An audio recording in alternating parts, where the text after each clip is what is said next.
Le premier héritage que Dieu donne à un homme, c'est sa patrie. Fidèles téléspectateurs de partout, vous nous suivez en République démocratique du Congo. Bonsoir et bienvenue à cette grande session d'information sur Amen Télévision, la télé autrement. Les forces armées de la République ne cessent de poursuivre les rebelles M23 soutenus par le Rwanda. L'armée loyaliste a franchi une étape dimanche 29 mai en permettant la réouverture de l'axe Goma-Rutshuru dont le trafic était coupé à cause des attaques des rebelles M23. Suivez. Vient d'être réouverte à la circulation grâce à une patrouille de combat des éléments des forces armées de la République démocratique du Congo ce dimanche 29 mai dans la matinée. Il s'agit des patrouilles de combat qui sont parties, l'une de Goma et l'autre de Rutshuru, avec comme lien de jonction Kibumba. Voilà, il s'agit de la réouverture de l'axe Goma-Rutshuru qui a été coupé, comme vous le savez, il y a de cela 4 à 5 jours, n'est-ce pas? L'ennemi est venu du Rwanda pour venir attaquer nos positions et ils ont du coup coupé le trafic sur cet axe d'intérêt national. Et aujourd'hui, les forces armées de la République démocratique du Congo viennent de réouvrir cet axe. Il y a eu bien évidemment une patrouille de combat, deux patrouilles de combat, plutôt une qui est partie de Goma vers la place communément appelée 3 antennes sous l'inspection du général des brigades Chico Chitambo qui est de la garde républicaine, et une autre qui est partie de Rutshuru jusqu'à cette place sous l'inspection du général-major Chirimwa Mipiter qui se trouve être le commandant du secteur opérationnel au Kipsukulade. Donc, cette route vient d'être réouverte par les forces armées de la République démocratique du Congo et c'est là la grande satisfaction de notre population. Voilà. Il vous souviendra que cette route d'intérêt national avait été coupée en deux lors de l'attaque de nos positions à Ruunda et Kibumba le 24 et le 25 mai par l'armée rwandaise. Les forces armées de la République démocratique du Congo sont déterminées à défendre la souveraineté nationale jusqu'au sacrifice suprême. Dimanche 29 mai, le 211e bataillon de Lubumbashi est arrivé à l'est du pays pour gonfler le nombre de soldats à Goma afin d'assurer la défense du territoire national. Suivez.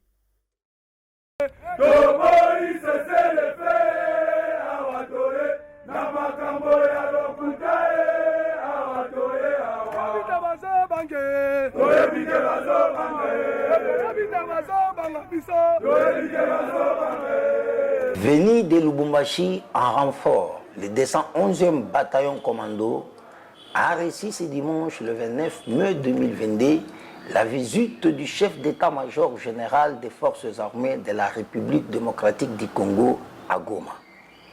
Le général d'armée Mbala Célestin a saisi cette opportunité pour galvaniser le moral des troupes des FARDC. Il a appelé chaque militaire à se sacrifier pour défendre l'intégrité de la République et protéger la population et ses biens. École Mobimba, il y a la République démocratique du Congo, et tie miso et pas inabino. Et tie miso et pas inabino, ponate, boba telamboka, mongona, azali kotante kobotola, moi eteni. Boyebi mission na biso, ezali mission ya kobatela ndelo ya République démocratique du Congo.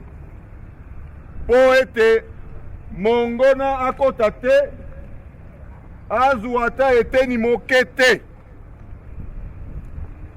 Mission ya mibale ya makasi ezali ya kobatela pe population na biso na biloko na bango pe kosalisa gouvernement na biso po na développement.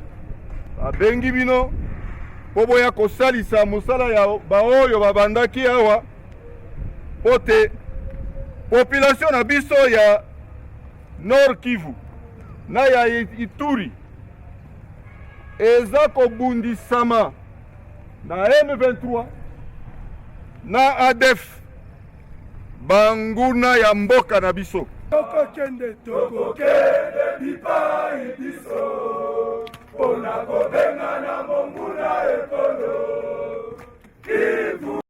Même registre, 2 soldats rwandais ont été arrêtés dimanche 29 mai par les FARDC. Ils avaient pour mission d'attaquer et de prendre le contrôle de la contrée de Rumangabo à Goma. Écoutons les aveux. Congo ni bande babafashe muri Congo. Bafashwe n'abapolisi. None babafatiye muri Congo nangwa babafatiye mu Rwanda. Ni ku butaka bwa Congo. Aho babafatiye no mu Rwanda ishobora kuba amasaha ngahe kugira ngo ugere muri Congo nangwa ishobora kuba imetere zingahe n'umupaka. Urebye mu kuhava ujyayo oya kuva mu Congo kugeza mu Rwanda amasaha gutambuka umuntu yashobora gutembera amasaha ngahe nangwa iminsi zingahe nta minsi irimo hari nk'iminota nka 40. None aho babafatiye hari ico babatwaye babakubise nangwa abadukubise dongo mumeze neza nta kibazo. Pour ceux qui ne comprennent pas le Kinyarwanda, le caporal Nkunda Bangezi dit ceci en résumé, je le cite: les autorités rwandaises nous ont dit que la semaine passée, les bombes en provenance du Congo ont détruit des habitations et tué des personnes au Rwanda. Nos chefs nous ont alors confié la mission d'attaquer Rumangabo en RDC. Nous appartenons au 115e bataillon commandé par le major Kapira. Nous avons été arrêtés non pas au Rwanda, mais sur les sols congolais par la population et la police. Nous sommes entrés au Congo depuis mercredi, le 25 mai 2022. Il faut 4 heures pour quitter le lieu de notre arrestation pour atteindre la frontière rwandaise. Depuis notre arrestation, nous sommes très bien traités par les FARDC. Comme on peut le constater, la République démocratique du Congo est effectivement agressée par le Rwanda. À ce sujet, personne ne peut plus s'en cacher. Pour ceux qui ont encore des doutes, les preuves sont là. Ces militaires rwandais ont été arrêtés sur le territoire congolais et nous les présentons sur le territoire congolais. Et à Kinshasa, la situation sécuritaire à l'est du pays préoccupe au plus haut point la nouvelle société civile congolaise et la force des leaders engagés du Congo qui ont organisé ce lundi 30 mai un point de presse pour condamner les actes terroristes provoqués par le Rwanda sur le sol congolais. Arfalon Basakissa. Ils se sont mobilisés comme un seul homme pour dénoncer l'acte de barbarie et terroriste provoqué par le Rwanda et son président Paul Kagame sur le territoire congolais. La nouvelle société civile congolaise, les forces et les leaders engagés du Congo et les forums pour la démocratie et la bonne gouvernance sont montés au créneau ce lundi 30 mai au siège respectif de la NCC à travers le point de presse. Question condamnée avec dernière énergie la situation sécuritaire à laquelle fait face les compatriotes congolais depuis la semaine passée jusqu'à nos jours. Déclaration des forces sociales de la République démocratique du Congo. Agression de la République démocratique du Congo par le Rwanda et les terroristes marionnettes du M23. La nouvelle société civile congolaise, les forces de leaders engagés du Congo et le Forum pour la démocratie et la bonne gouvernance appellent à la mobilisation du front d'éveil patriotique. Le Rwanda et son Kagame, instrumentalisant les terroristes du M23 sans morale ni scrupule, sous prétexte de poursuite de FDLR sur notre territoire national, sont déterminés à semer la terreur, la désintégration et la déstabilisation de la République démocratique du Congo sous l'œil indifférent des Nations Unies, de l'inaudible Union africaine, de l'Union européenne et de tous les mécanismes sous-régionaux de consolidation de la paix. Face à cette indifférence de la communauté internationale et la détermination satanique du Rwanda, il ne reste plus qu'aux Congolais, seuls et eux seuls, de prendre leur destin à main et de défendre le territoire national et la population. Et toutes les couches de notre société, de taire nos différends pour sauver la nation congolaise, notre alma mater, en danger, et sa population face aux velléités expansionnistes du Rwanda et de son Kagame. Au gouvernement de la République démocratique du Congo de procéder tout à fait cessante à la rupture des relations diplomatiques et la fermeture immédiate des frontières avec ce pays que le Rwanda, qui n'a pour profession que déstabiliser les pays voisins. Et toujours à Kinshasa, les activistes de plusieurs mouvements citoyens ont annoncé une série de manifestations pour soutenir les forces armées à l'est du pays et exiger une rupture totale avec le voisin Rwanda qui soutient les attaques des rebelles M23 sur le sol congolais. Appel à la mobilisation nationale. Suite aux propos du ministre congolais des Affaires étrangères désignant explicitement le Rwanda comme son agresseur principal, nous, mouvement citoyen, avons décidé de lancer une série d'actions de protestation et de résistance. La première action aura lieu le lundi 30 mai 2022 à la gare centrale à partir de 16h30. Les mouvements citoyens appellent la population à s'unir, à se joindre à cette action munie d'une bougie. Nous appelons tous les leaders politiques, religieux, communautaires, culturels, universitaires, les étudiants, les défenseurs des droits humains, les Wewa, les parlementaires, les médias ainsi que toutes les personnes solidaires, peu importe leur couleur politique, à se mobiliser et à participer à ce rassemblement national. Cette action sera suivie d'un sit-in devant l'ambassade du Rwanda à Kinshasa le mercredi 1er juin 2022 afin de demander la rupture des relations diplomatiques avec le Rwanda et l'expulsion de l'ambassadeur négationniste Vincent Karega. Et en bref et en image, chose promise, chose due, le collectif des mouvements citoyens de Kinshasa se sont réunis à la place de la gare centrale dans la soirée de ce lundi 30 mai. Ce rassemblement de ces activistes s'inscrit dans le cadre des actions pour exiger la rupture des relations diplomatiques avec le Rwanda et aussi pour son soutien au M23 et l'expulsion de l'ambassadeur rwandais Vincent Karega sur le sol congolais. Le collectif de mouvements citoyens a annoncé plusieurs actions dont la prochaine, un sit-in devant l'ambassade du Rwanda en date du mercredi 1er juin prochain. Et changeons de chapitre, le Premier ministre Jean-Michel Samalukonde Kyenge encourage la signature d'un accord de coopération avec le groupe australien FFI pour la production de l'hydrogène vert à partir du projet Grand Inga. Images et commentaires. Le Premier ministre Jean-Michel Samalukonde Kyenge a reçu ce lundi 30 mai 2022 à la primature une délégation des groupes australiens venus lui présenter les rapports sur l'état d'avancement de leur projet en RDC en vue de la signature d'un accord de coopération pour la production de l'hydrogène vert à partir du projet Grand Inga dans le cadre de la transition énergétique.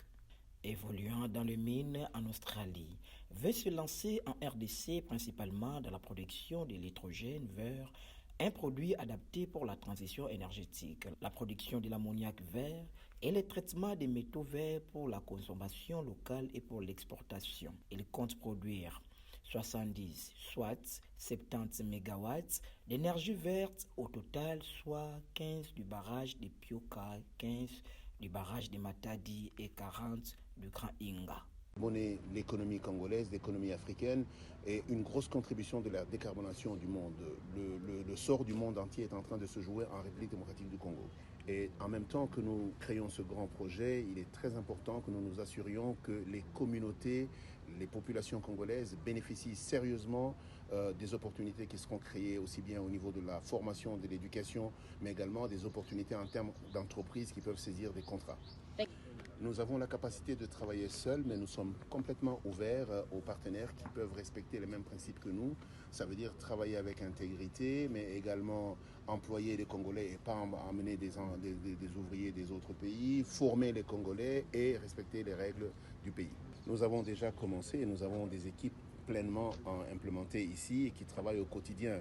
Nous avons des ingénieurs, des experts, des chercheurs qui sont en train de travailler. Nous conduisons énormément d'études sur le site, mais non seulement sur les questions techniques, mais aussi toutes les questions sociales. Nous avons des gens, des experts ici qui parlent aux communautés pour savoir un petit peu comment nous allons faire cohabiter le projet avec le développement humain. Aussi vite que nous allons signer l'addendum sur notre contrat, ce qui sera bientôt fait, nous allons même commencer les choses beaucoup plus rapidement pour être en mesure de faire du développement au bénéfice de la République démocratique du Congo, de nous autres en tant qu'investisseurs, mais également de la population congolaise.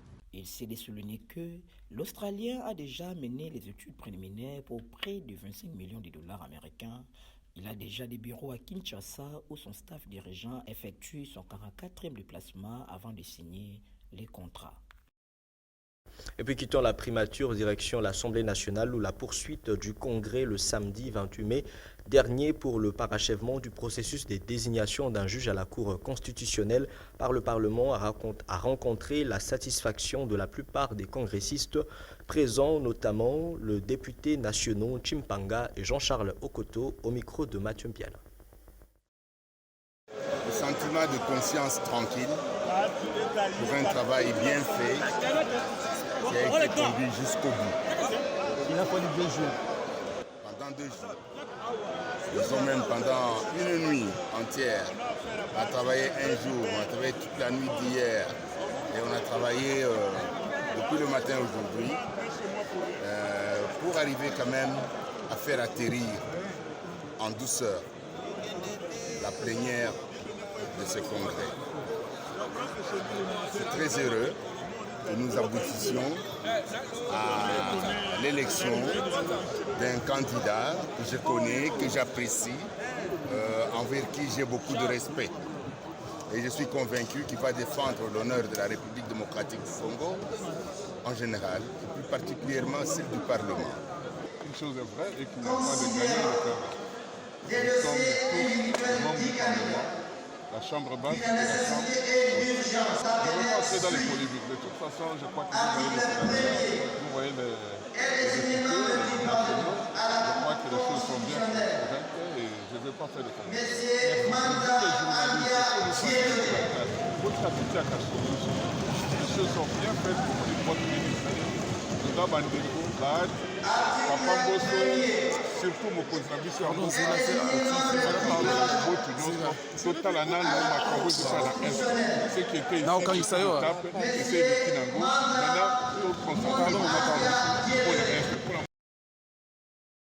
Et parlons sport dans ce journal. La rencontre du samedi 4 juin prochain qui opposera le Léopard de la RDC au Gabon, à l'équipe nationale du Gabon au stade de Martyrs. Le ministre de Sport cherche à tout prix un résultat satisfaisant. C'est dans plus ou moins une semaine que vont démarrer les éliminatoires à la CAN Côte d'Ivoire 2023. Et la RDC démarre à domicile contre les Gabon le 4 juin et le 8 juin au Soudan. C'est jeudi. Toutes les stratégies à mettre en place en vue d'un résultat satisfaisant sur ces 2 rencontres ont fait l'objet de cet échange entre les ministres des Sports et Loisirs, Serge Condé, et la délégation de la Fédération congolaise de football association, conduite par Donatien Chimanga, son président AI. Le mot d'ordre du chef, c'était de ne ménager aucun effort pour réussir toutes les 2 rencontres. Nous n'allons pas dévoiler nos stratégies ici, mais les maîtres mots étaient de tout mettre en œuvre pour faire une bonne entrée, d'abord chez nous, et aller conquérir les Soudanais chez eux en arrachant les 3 précédents points. En prévision de ce rendez-vous, Hector Cooper, sélectionneur de l'aéroport de la RDC, est attendu dans la capitale. C'est vendredi. Le du groupe sera là disponible le 30 et il y a 4 joueurs qui seront là le 31. Après avoir manqué le rendez-vous de la dernière CAN, la RDC devra aborder ses éliminatoires avec des ambitions revues à la hausse dès les 2 premières journées des éliminatoires à la CAN 2023. Et d'une discipline à une autre, le ministre de Sport Serge Condé a donné un ultimatum de 48 heures au comité sortant de la Fédération de judo en vue de pacifier les climats au sein de cette fédération. Suivez. C'est un phaéton qui a assez duré au sein de la Fédération nationale congolaise des judo. C'est pas des fers entre dirigeants qui constituent un frein à l'évolution de la discipline. Un bon père des familles, Serge Condé, ministre des Sports et Loisirs, qui n'est préoccupé que par les bien-être des athlètes, donne 48 heures au comité sortant pour envoyer les noms de leurs représentants afin de donner lieu à une coordination dans cette fédération. Nous avons compris tout ce qu'il voulait dire. Et puis il y a eu des malentendus par rapport à cette coordination. Il nous a expliqué. Franchement, c'est une bonne chose pour que les judo aillent vers l'avant. Cette coordination, qui aura à sa tête une personne issue du mouvement sportif, aura 4 missions salvatrices, parmi lesquelles la révision des statuts, la gestion des équipes nationales, l'organisation des élections. Une idée appréciée par les comités sortants que dirige Bobo Mbongo. Pour le moment, problème est zaté. Et puis, on fait ça sur Tamongo, pratiquement on fait ça une année pour la coordination, pour préparer le statut Nabiso, pour tout le moment, pour l'élection calmement. Tout porte à croire que la mise en place de cette coordination va faire revenir la paix et la quiétude au sein de la FENACOJU. L'accès au terrain Kembo dans la commune de Matete revient à 250 $. Un acte qui indigne le jeune de cette municipalité à travers la marche qu'elle a organisée samedi 28 mai dernier dans le point de départ été de Chobo à la maison communale pour dire non à cette manigance. Maté Mutombo. Les sportifs de la commune de Matete sont abandonnés dans leur triste sort. Plusieurs terrains de cette municipalité sont occupés par d'autres activités, au lieu de celles du sport, en l'occurrence des terrains Kembo, communément appelés foyers, où l'accès aux sportifs est conditionné par une caution de 250 $, un acte indigné à Diabanza Monanene, un de fils digne de cette commune, connu sous la casquette commis de sportifs, ensemble avec la jeunesse du dite municipalité, ont organisé une marche dans le point de départ terrain Chobo pour chiter à la maison communale de Matete, dans le but de lancer un cri d'alarme aux autorités compétentes sur ces fameux dossiers. Intérêt de Akobundela, les intérêts, la biso bansotou, Matetoyo, et bimisi ba joueur à danser. Soki tolobi totanga ba kombo, tosilisa te. Na Coupe du Monde, tozalaki présent. Par Kembo, Lobilo, Kakoko, Tubilandu, bazalaki. Après bango, na génération ba Santos, tomoni lisusu bana Matete. Tanga, Kingambo, totikala kozanga te. Tomoni lisusu batu basali biso elengi. Bamonzwa Nzombo, Didier Timba, capitaine de l'équipe nationale, Baya Gilles Monka, ba médaillé pour la Daring na makambo etali Coupe d'Afrique. Na ba rendez-vous news wa bala Congo, tozala. Mais lelo, to remarqué que na kati ya Matete, ba terrain ezali susu te. Terrain oyo batongela biso, bazosenga biso poto kota 250 $. Mbongo wana, tokokopesa ngo te. Totamboli lelo, poto senga na autorité. Terrain oyo, bazongisela ngo biso. Il est de noter que Diabanza Monanene invite tant soit peu le gouvernement congolais à l'encadrement de la jeunesse de Matete avant que le pire ne vienne le surprendre. Et voilà, c'était l'essentiel de l'actualité de ce lundi 30 mai 2022. Merci de nous avoir suivis. Retrouvez dès demain Magali Baekula pour une nouvelle édition d'information. Quant à moi, je vous dis au revoir et à la prochaine.